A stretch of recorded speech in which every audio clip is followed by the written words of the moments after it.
یہ جو غزہ پہ بمباری ہو رہی ہے نا، مظلوم مر رہے ہیں، ہمیں ترس آتا ہے تو کیا اللہ کو نہیں آتا ہوگا؟ لوگ دیکھتے ہیں نا ویڈیوز میں بچوں کیسے خون میں لپٹے ہوئے، کیسا دل پگھلتا ہے. آپ کیا سمجھتے ہو اللہ کو کچھ نہیں ہوتا؟ اللہ میں حلم بہت ہے. اللہ کہتے ہیں لا تحسبن اللہ غافلا عما يعمل الظالمون. ہمیں بس اشکال ہوتا ہے نا، اے اللہ تو تو بڑا ظالم ہے، معاذ اللہ کچھ بھی نہیں کر رہا. ہم اپنی حکومتوں سے مطالبہ کرتے ہیں کچھ کرو، لوگوں سے مطالبہ کرتے ہیں کچھ کرو، تو اللہ تو کون سا معاذ اللہ کچھ کر رہا ہے؟ اللہ جواب میں کیا کہتے ہیں؟ لا تحسبن اللہ غافلا عما يعمل الظالمون.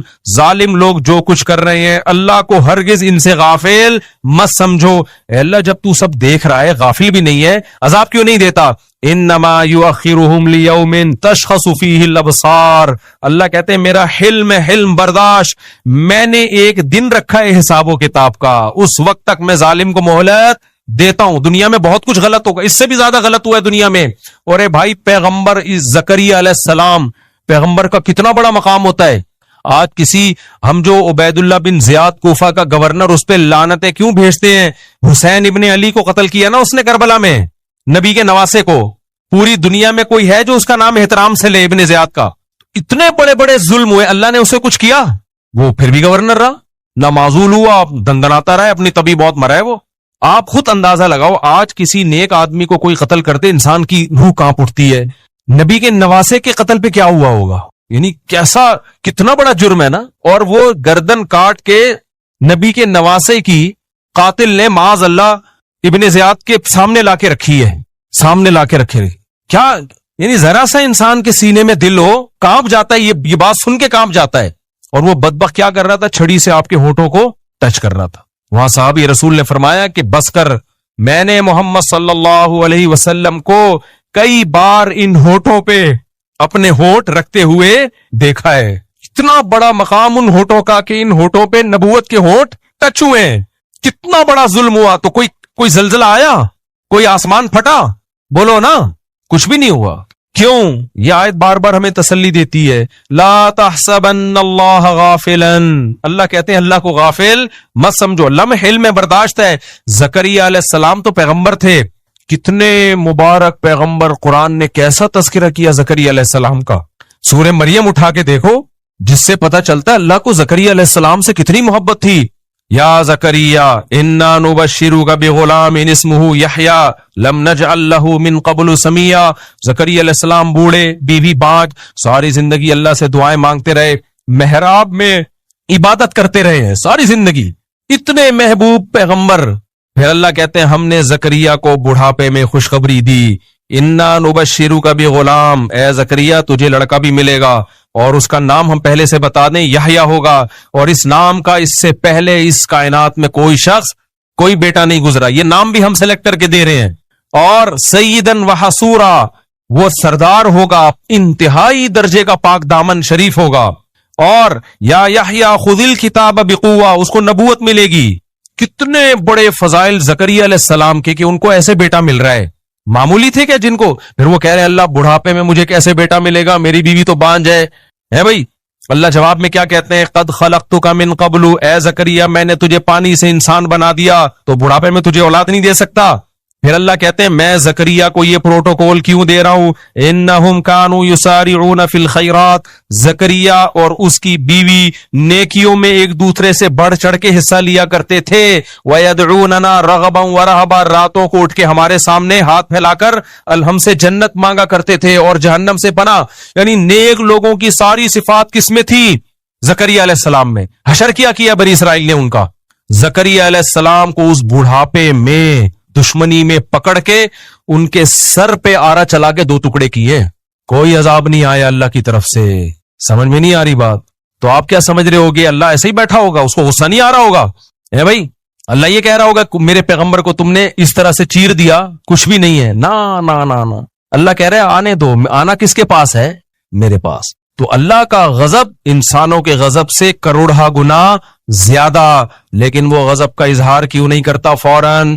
کیونکہ اس کا حلم یعنی اس کی برداشت انسانوں کی برداشت سے کروڑا گنا زیادہ.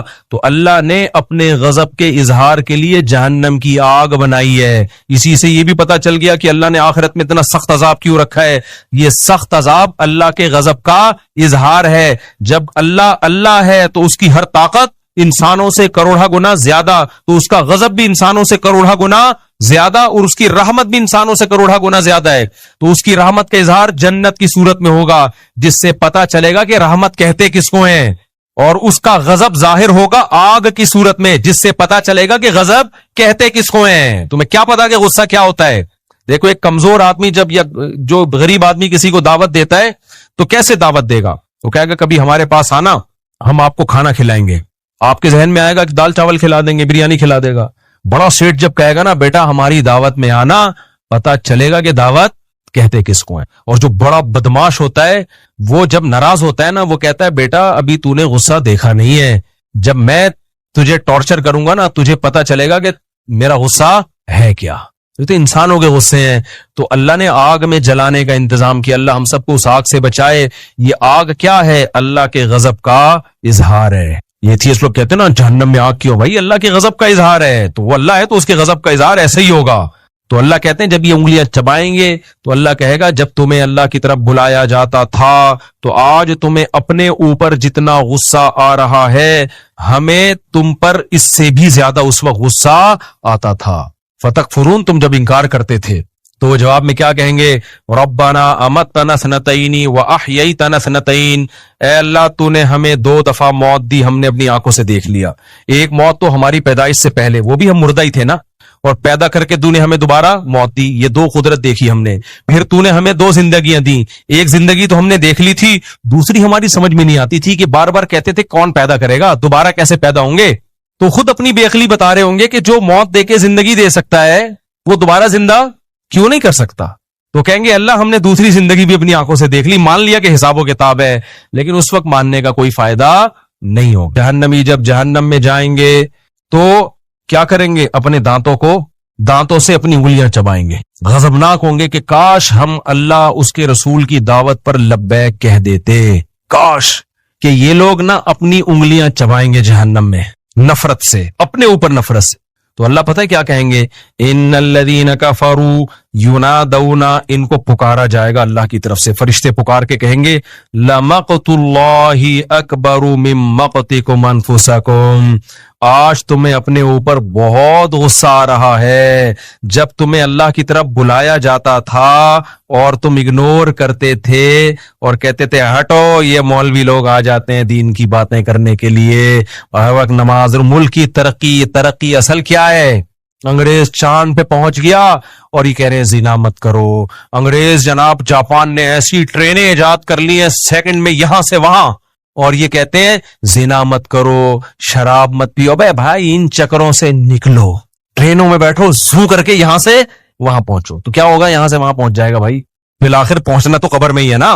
ہم اس کے قائل ہیں کہ ٹرینیں ایسی ہی ہونی چاہیے جیسے جاپان میں. ایسا نہ ہو کہ ہم یہ جو بدحالی ہے ملک میں اس کو ہم اپریشیٹ کر رہے ہیں یا پروموٹ کر رہے ہیں، ان حکمرانوں کو ہم اپریشیٹ کر رہے ہیں یا اس بدحالی کو پروموٹ، ایسا نہیں ہے. لیکن پہل کیا ہے؟ پہلے اللہ کا اپنے بارے میں پوچھے گا، ٹرینوں کے بارے میں بعد میں سوال ہوگا. اور ہم اللہ کے ہو گئے تو ٹرینیں بھی ٹھیک ہو جائیں گی. یہ ٹرینیں بھی تو اسی وجہ سے خراب ہے کہ کرپشن ہے. اگر اللہ کا خوف ہوگا تو کرپشن ختم. کرپشن ختم 2 چیزوں سے ہوتی ہے، اللہ کے خوف سے یا قانون سے. انگریزوں نے قانون مضبوط کر لیا، وہاں بھی اللہ کے خوف سے نہیں ہے اتنا زیادہ کوئی مسئلہ، قانون بہت سخت ہے اس لیے کرپشن نہیں ہے. ہمارے ہاں تو بھائی قانون بھی نہیں ہے، اللہ کا خوف بھی نہیں ہوگا تو برباد ہو جائیں گے ہم لوگ. تو اللہ کیا فرمائیں گے ان سے کہ جب تمہیں دنیا میں اللہ کی طرف بلایا جاتا تھا اور تم تکبر کرتے تھے تو اللہ کو تم پر اس سے بھی زیادہ غصہ آتا تھا جتنا تمہیں آج اپنے اوپر آ رہا ہے. اس سے بھی زیادہ غصہ آتا تھا. لیکن دنیا دار آدمی کیا کہتا ہے کہ کچھ بھی نہیں ہو رہا بھائی، میں نماز چھوڑ دیتا ہوں کچھ بھی نہیں ہوتا، میں زکوٰۃ نہیں دیتا کچھ بھی نہیں ہوتا، میں سود کھاتا ہوں کچھ بھی نہیں ہوتا، میں زنا کرتا ہوں کچھ بھی نہیں ہوتا. تو اللہ کہتے ہیں کہ مجھے اس سے بھی زیادہ غصہ آتا تھا جتنا تمہیں آج آ رہا ہے. فرق تم میں اور مجھ میں یہ ہے کہ تم میں حلم نہیں ہے، برداشت نہیں ہے. مجھ میں کیا ہے؟ حلم ہے. میں نے کہا ایک وقت رکھا ہے حساب و کتاب کے لیے. تو اس لیے میرے بھائی اللہ کی نظر میں سب سے زیادہ ویلیو کس کی ہے؟ اللہ کے آرڈر کی. تو یہ نہیں دیکھا کرو کہ اس سے ہوتا کیا ہے بھائی. اگر ہاں اللہ نے بعض دفعہ آرڈر میں خود ہی لچک رکھ دی ہے. اللہ نے کہا یہ آرڈر ہے, ضروری نہیں ہے. جیسے اللہ میاں نے ترغیب دے دی 4 شادیاں کرو, آرڈر دیا, لیکن بتا دیا فرض نہیں ہے, ورنہ سب چوڑے میں آ جاتے. ترغیب دے دی, فرض نہیں کیا. فرض کر دیتے, خوش تو بہت ہوتے آپ اوپر سے, جب کرنے جاتے تو پتہ چلتا ہے یار یہ ہو کیا گیا ہمارے ساتھ. ٹھیک ہے نا, ترغیب دے دی کہ کرو, اچھی بات ہے. بعض چیزیں اللہ نے ترغیب نہیں دی ہیں, وہ آرڈر دیا ہے. نماز کیا ہے؟ آپشنل نہیں ہے, فرض ہے. داڑھی رکھنا کیا ہے میرے بھائی؟ فرض ہے, یہ آپشنل نہیں. غامدی صاحب نے تو انکار کر دیا. دین غامدی صاحب سے نہیں لو, علماء سے لو. بخاری مسلم کی واضح حدیثیں, آف اللحا, داڑیاں بڑھاؤ, ہمت کر کے رکھ لو داڑھی. نظر کی حفاظت کرنا کیا ہے؟ آپشنل نہیں ہے, کیا ہے بھائی؟ فرض ہے. اور اگر غلطی ہو تو توبہ کرو اللہ سے. یا قوم استغفروا ربکم, نوح علیہ السلام نے قوم سے کہا غلطی ہو گئی ہے تو اس کا بھی اللہ نے تلافی کا طریقہ رکھا ہے. میری قوم اللہ سے توبہ کرو, اکڑ تھوڑی جاؤ, ہم سے غلطی ہوتی ہے بس چھوڑا یار. ایک آدمی نے مجھے کہا مجھے فوش فلموں کی عادت ہے, اب میں توبہ کر کر کے تھک گیا ہوں, مجھ سے نہیں چھوٹ رہا. میں نے کہا ٹھیک ہے, پھر اللہ سے تجھے معاف کرنا بھی نہیں ہو رہا. تو توبہ کر کر کے تھک سکتا ہے تو اللہ کہے گا کہ جب تجھ سے توبہ نہیں ہو رہی ہے تو میں کوئی معاف کرنے کا میں نے ٹھیکہ نہیں لیا ہوا. انلزمکموہا وانتم لہا کارہون. جب اللہ معاف کرنے کے لیے تیار ہے تو پھر وہی گالی نکل رہی ہے منہ سے, کیا کرے؟ تو کم بخت کر لینا توبہ. ابے تیرے سے 100 دفعہ گناہ ہو گیا, اللہ کہہ رہے ہیں 101ویں دفعہ توبہ کر, آئندہ نہیں کروں گا. عزم کر اور بچنے کے اسباب اختیار کر, میں 101ویں دفعہ بھی کیا کروں گا؟ معاف کروں گا. پھر بچنے کی کوئی لڑتا رہے یار, ساری زندگی شیطان سے پڑا ہے تیرا.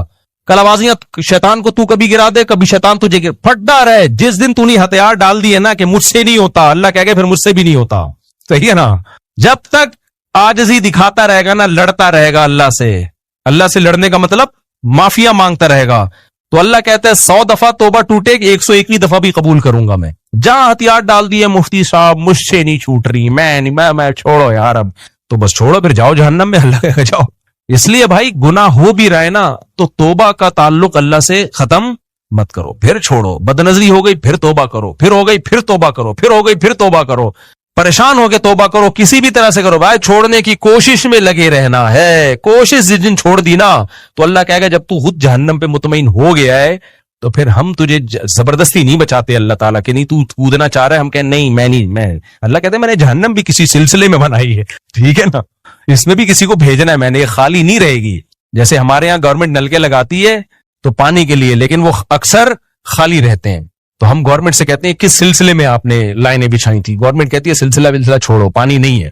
تو اللہ کے ہاں ایسی دھاندلی نہیں ہے کہ اللہ جہنم بنا دے اور کہ جائے گا اس میں کوئی بھی نہیں. بنائی ہے, اللہ کو پتا تھا اس کو بھروں گا میں انسانوں سے اور جنات سے. اسی طرح اللہ نے جنت بنائی اور اس میں بھی بہت سارے لوگ جائیں گے, 2-4 آدمی نہیں جائیں گے. 2-4 اسکالر کہتے ہیں کہ ہم ہی جائیں گے, ایسا دین پیش کرتے ہیں کہ یہی ہے, باقی سارے گھاس کھا رہے تھے.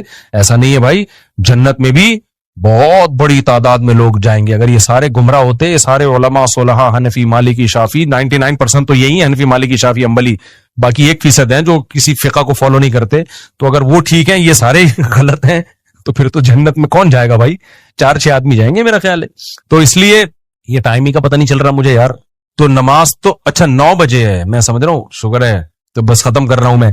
تو میں ٹاپک کہاں سے لے کے چلا تھا کدھر نکل گیا میرے بھائی. اس لیے کہاں سے ہم چلے تھے, وہ جو قرآن کی آیت پڑھی تھی نا کہ اصل تو اللہ نے نافرمانی کی یہ برائی ہر جگہ اللہ نے بتائی ہے کہ جو مذہب کو نہیں مانتے خوشیوں میں اترانے لگتے ہیں اور غموں میں وہ ہاتھ پاؤں ان کے مایوسی ہوتے ہیں. فیئوس قنوط, مایوس ہو جاتے ہیں. تو خوشیوں میں اترانا نہیں ہے. نعمت ملے اللہ کی بھیک سمجھنا ہے. کیا سمجھنا ہے؟ بھیک. اللہ کا شکر ادا کرنا ہے, گناہوں سے اور دور ہونے کی کوشش کرنا ہے. اپنے غریب رشتہ داروں کو گھٹیا نہیں سمجھنا, ان سے تعلق ختم نہیں کرنا. اور جب پریشانی آئے تو بوکھلانا نہیں ہے. کیا کہنا ہے؟ انا للہ و انا الیہ راجعون, ہم اللہ کے لیے اور ہم نے لوٹ کے کس کی طرف جانا ہے بھائی؟ اللہ کی طرف جانا ہے. صبر کرنا ہے, اس پہ بوکھلانا نہیں ہے بھائی. جو مقدر میں تھا ہو گیا. اور ہمیں تو ویسے بھی پریشانیوں میں اس لیے جزا فضا کی اجازت نہیں ہے کہ ہم کون سا اتنے نیک ہیں کہ اللہ میاں سارے چیزیں ہماری سیٹ کر کے چلائے. یا تو ہم سارے بالکل چھٹ چل رہے ہوتے نا, ایک کام تو ہم کرتے نہیں اللہ کے کہنے پہ. پریشانی آتی ہے تو پھر اللہ سے شکایت, یہ کیوں ہو رہا ہے میرے ساتھ؟ تو بھائی تم کون سا ٹھیک چل رہے ہو؟ تو پریشانی میں صبر کرنا ہے, خوشیوں میں آپے سے باہر نہیں ہونا. یہ اللہ اس کے رسول صلی اللہ علیہ وسلم کا حکم ہے. جو نیک لوگ ہیں, دین پہ چلنے والے لوگ ہیں, ان کو صبر کی توفیق ملتی ہے. اب وہ ہیں کون لوگ؟ یہ صفات پیدا کیسے ہوں گی؟ یہ انشاءاللہ اگلے بیان میں. اب آگے بھی چلنا ہے نا, اسی آیت پہ تو نہیں ہم نے امام مہدی کا انتظار کرنا ہے, آگے بھی چلیں گے ہم تو انشاءاللہ اگلے ہفتے. پھر میں اس آیت کا اگلا حصہ بیان, یہ اصل میں ہے اتنا اہم حصہ نا کہ اگر پوری زندگی بھی اسی آیت کو بتاتے بتاتے گزر جائے تو اس کا حق ادا نہیں ہو سکتا. اس میں اتنی زبردست اللہ تعالیٰ نے انسان کی ساری برائیوں اور فسادات کی جڑ ہی یہ چیز ہے کہ خوشی میں اترانا اور غموں میں بے صبرا, یہ سارے جڑ ہی یہی ہے. اگر برداشت ہوگی نا تو یہ سب کچھ نہیں ہوگا. تو تھوڑے سے پیسے آتے ہیں تو اسٹائل ہی چینج ہو جاتا ہے, اور جب جاتے ہیں تو خودکشیوں کے خیالات آنا شروع ہو جاتے ہیں. کھوئے مسافر خانہ ہے یار, ٹرین میں جا رہے ہو, کبھی جگہ ملتی ہے کبھی نہیں ملتی, کبھی بس میں جگہ مل جاتی ہے کبھی جگہ نہیں ملتی. سفر ہے, مسافر خانہ ہے, کوئی رہنے کی جگہ تھوڑی ہے. اصل کیا ہے بھائی, اللہ کے حکم کو راضی کرنا ہے تو جنت کی صورت میں کامیابی ملے گی آخرت میں, وہ اصل ہے. اور جہنم کی صورت میں ناکامی ہوگی, وہ ناکامی کیا ہے, اصل ہے. اس سے بچنے کی کوشش کرو. تو زکریا علیہ السلام کے بارے میں آتا ہے اسی کی دعائیں مانگا کرتے تھے. اللہ تعالی ہمیں سمجھنے کی, عمل کی توفیق عطا فرمائے. نماز کے بعد تھوڑی دیر مسائل کا سیشن ہوگا, جو لوگ بیٹھنا چاہیں بیٹھ سکتے ہیں, جانا چاہیں تو جا سکتے ہیں.